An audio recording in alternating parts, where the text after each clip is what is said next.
दूसरा सवाल है कि जब हम तशahhud में उंगली खड़ी करते हैं, तशahhud में सजदे से उठते हैं ना, तो हम ज़ाहिर अपने हाथ का ज़ाविया कुछ ऐसा बना लेते हैं कि बाकी उंगलियां बंद कर लेते हैं और तशahhud की उंगली को हम हरकत में रखते हैं। ठीक है। तो जब हम उस पर आते हैं कि अशहदु अन ला इलाहा इल्लल्लाह वहदहु ला शरीका लहू, तो उस पर हमें किस हद तक उंगली को बुलंद करना चाहिए या एक ही उसमें हमें उंगली हिलाते रहना चाहिए? इसमें कोई वो तो नहीं है कि आप उस वक्त ज़्यादा उंगली को बुलंद करें या असल में क्या तशahhud में उंगली को सिर्फ उठाना सुन्नत है या हरकत देना भी है? एक सही हदीस मसला आपकी खिदमत में पेश करना चाहता हूँ, सही मसला, ताकि आप भी उस सुन्नत पर अमल कर सकें जो सहाबा किया करते थे।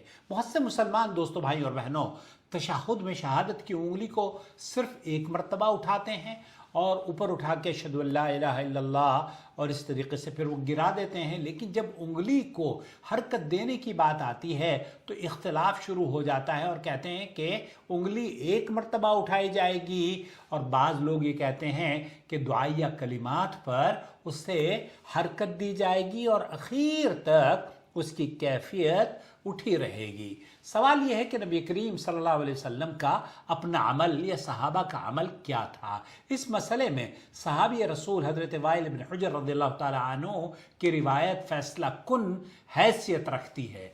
उन्होंने खुद रसूल अकरम सल्लल्लाहु अलैहि वसल्लम की नमाज को इंतहाई गौर से देखा ताकि उम्मत तक सही तरीक़ा पहुंचा सकें। वो फरमाते हैं कि मैंने देखा, मैंने कहा आज मैं ज़रूर देखूंगा कि रसूल अकरम सल्लल्लाहु अलैहि वसल्लम किस तरह नमाज अदा किया करते थे। चुनांचे मैंने आपकी नमाज को बगौर देखा।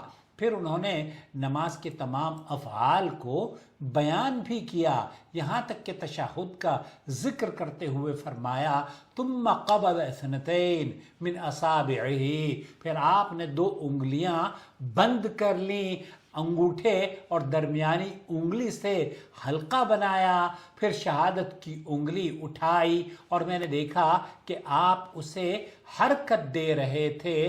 तुम रफ़ा इस्बाहु फ़रअयतुहु युहर्रिकुहा, और उसमें आप अलैहिस्सलातु वस्सलाम की जो आप हरकत की जिक्र कर रहे हैं ना, वाइल इब्न हुजैर, वो कहते हैं वयदउ बिहा वयदउ बिहा, आपने उसे हरकत भी दे रहे थे और उसके ज़रिए जब जब दुआ करते तब तब अल्लाह के रसूल सल्लल्लाहु अलैहि वसल्लम उसे उठाया करते थे।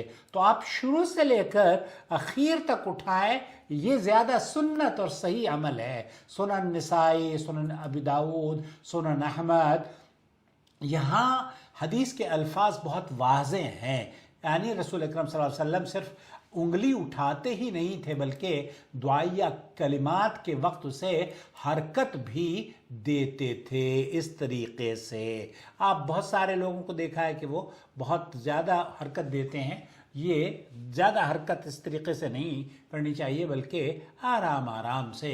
इस बिना पर शेख अब्दुल अज़ीज़ बिन बाज़, शेख मोहम्मद बिन सालेह अल उसैमीन, शेख सालेह अल फौज़ान सऊदी अरब के मुफ्तियान इकराम, दाइमी फतवा कमेटी का राज मौक़िफ़ यही है कि तशahhud में जब दुआया कलिमात आएँ तो आप अपनी उंगली को हरकत दें। और शेख उसैमीन तो कहते हैं कि दुआ के वक्त उंगली को हरकत दें, क्योंकि हदीस में आया है आप उसे हरकत दिया करते थे और इसके साथ दुआ किया करते थे। लिहाजा जब भी दुआ के अल्फाज आएँ, अब असल में चूँकि हम लोग इंडियन पाकिस्तानी, हमारे समझ में भी नहीं आएगा ना कि दुआई कलिमात कौन कौन से हैं और कहाँ कहाँ पढ़े जाते हैं। तो आप पूरी नमाज में जब आप तशahhud का आगाज़ करें तो आप अपनी उंगली को हल्के हल्के हरकत देना शुरू कर दें।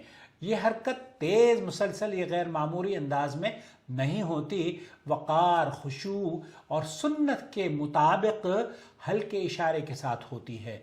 हदीस का मकसद यही है कि बंदा दुआ और तौहीद के इजहार में अपनी उंगली की शहादत, उंगली से अल्लाह ताला की वहदानियत की तरफ इशारा करता रहे। वो ये नहीं है कि आप पढ़े अशहदु अल्ला इलाहा इल्लल्लाह, जो एक मरतबा किसी हदीस में ये साबित नहीं है कि सही हदीस से तो ये बात मिलती है कि आप अलैहिस्सलाम उंगली हरकत दिया करते थे, उठाए रखते थे, क्योंकि पूरा तशahhud ही दुआ है। ये हरकत مسلسل جاری رکھیں اور توحید کے اظہار میں کمی نہ کریں، بلکہ اپنی عقیدت اور محبت کو اس تشہد میں بھی نبی کی سنت پر عمل کریں۔ لہذا اگر کوئی شخص صحیح حدیث پر عمل کرنا چاہے تو وہ یہ ہے کہ فَرَأَيْتُهُ يُحَرِّكُهَا وَيَدْعُو بِهَا، آپ علیہ السلام دعا حرکت بھی دیتے تھے اور اٹھایا بھی کرتے تھے۔ اس سے آپ اللہ کے رسول صلی اللہ علیہ وسلم کی اور وہ جو صحابہ کا عمل تھا نماز میں اس پر عمل کر پائیں گے۔ اللہ سے دعا ہے کہ اللہ تعالی ہمیں نبی کریم صلی اللہ علیہ وسلم کی نماز کو اسی طرح ادا کرنے کی توفیق بخشے جیسے کہ صحابہ نے ذکر کیا ہے اور صحابہ عمل کرتے رہے ہیں۔ وائل ابن حجر اور عبداللہ ابن عمر اور دوسرے صحابہ سے صحیح بخاری اور صحیح مسلم کے اندر روایات موجود ہیں۔ تو جس طرح سے آپ نے خود فرمایا ہے کہ صلو کما رأیتمونی اصلی، اس طریقے سے نماز پڑھا جائے، یہی آپ کے لیے اور میرے لیے نماز کی قبولیت کی وجہ ہو سکتی ہے۔ ورنہ آپ اپنے طریقے سے نماز پڑھیں، میں حنفی طریقے سے نماز پڑھوں، آپ شافعی طریقے سے نماز پڑھیں، فلاں صاحب حنبلی طریقے سے نماز پڑھیں، فلاں صاحب فلاں طریقے سے نماز پڑھیں۔ ہمارے یہاں تو چاروں امام برحق ہے نا، یہ کہا جاتا ہے۔ ہمارے ایک دوست ہیں دلی میں، اس وقت میں دلی سے آپ سے مخاطب ہوں، شہادت حسین صاحب، انہوں نے کہا کہ چاروں امام برحق ہیں۔ تو میں نے کہا چاروں امام اگر آپ حق پر ہوں تو مجھے آپ سے اختلاف کرنا چاہیے یا نہیں کرنا چاہیے؟ انہوں نے کہا نہیں، اگر میں حق پر ہوں تو آپ کو اختلاف نہیں کرنا چاہیے۔ تو میں نے کہا امام ابو حنیفہ جب حق پر تھے تو امام شافعی کو ان سے متفق ہونا چاہیے تھا، تو یہ الگ مذہب کیوں بن گیا؟ پھر یہ دونوں اگر حق پر تھے، یہ بات مان لیجئے، پھر تیسرا مذہب کہاں سے آ گیا؟ پھر تینوں مذہب اگر حق پر تھے تو چوتھا مذہب کہاں سے آ گیا؟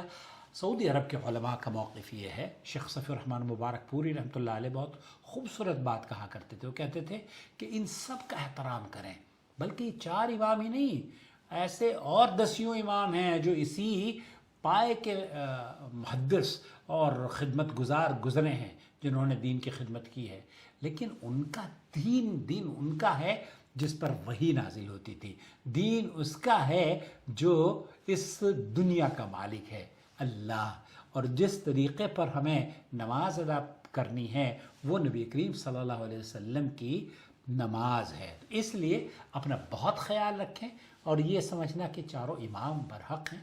چاروں امام اپنی جگہ اگر ان سے کوئی بات صحیح ہے قبول کی جائے گی۔ انہوں نے خود ہی کہا نا اذا صح الحدیث فهو مذہبی، اگر وہ صحیح ہوتے اور یہ ان کو یقین ہوتا تو یہ کہتے آپ کو کہ جب صحیح حدیث مل جائے میری بات کو دیوار پر دے مارنا، تو وہ تو خود بیچارے بری ذمہ ہو گئے یہ کہہ کر اذا صح الحدیث فهو مذہبی۔ یہ تو ہر بچے کو یاد ہو گیا ہے۔ سعودی عرب نے الحمدللہ دین کی شمع ایسے روشن کری ہیں کہ اب ہندوستان کے گھرانے بھی توحید سے منور ہو گئے ہیں۔ شکریہ۔